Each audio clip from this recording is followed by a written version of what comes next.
this video, I'm going to be explaining about physical quantities and units in Chapter 1 of Physics for AS level. For every topic, I will be answering all the syllabus requirements, and I'll try my best to explain as simple as possible.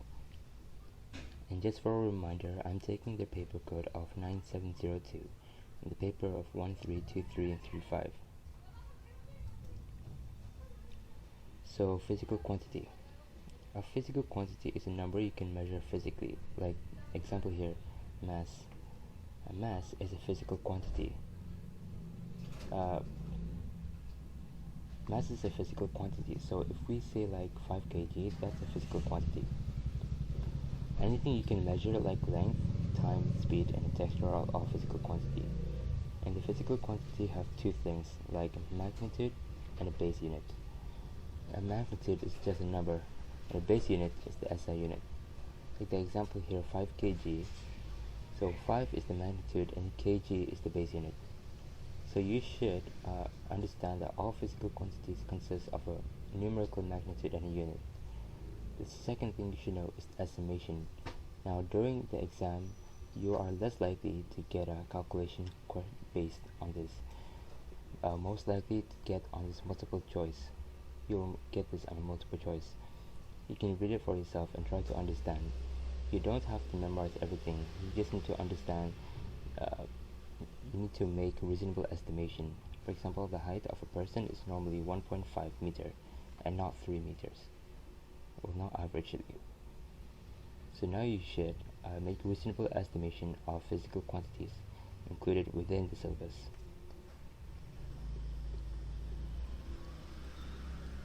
So 1.2 SI units. Now let's talk about SI units.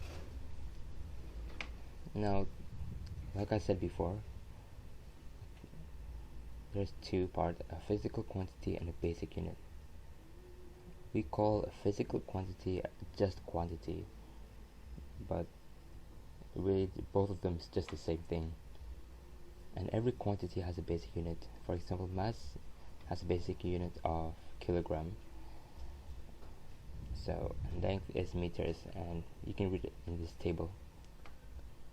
And sometimes we need to memorize or understand that we use a constant basic unit for every calculation. For example, mass, we use kg and not mass, we don't use gram.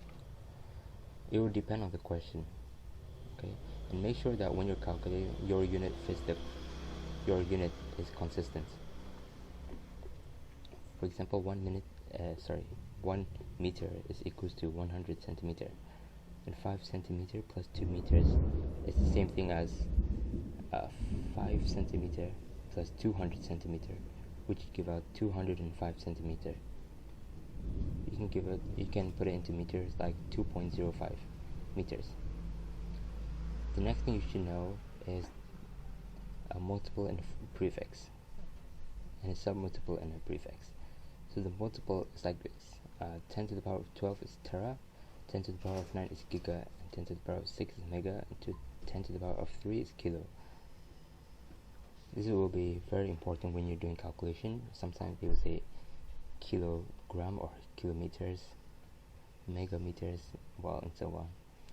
And sometimes you'll have submultiples like milli, micro, nano, and pico. These are the 8 things you should know, 8 prefix you should memorize. It will be very helpful during the exam.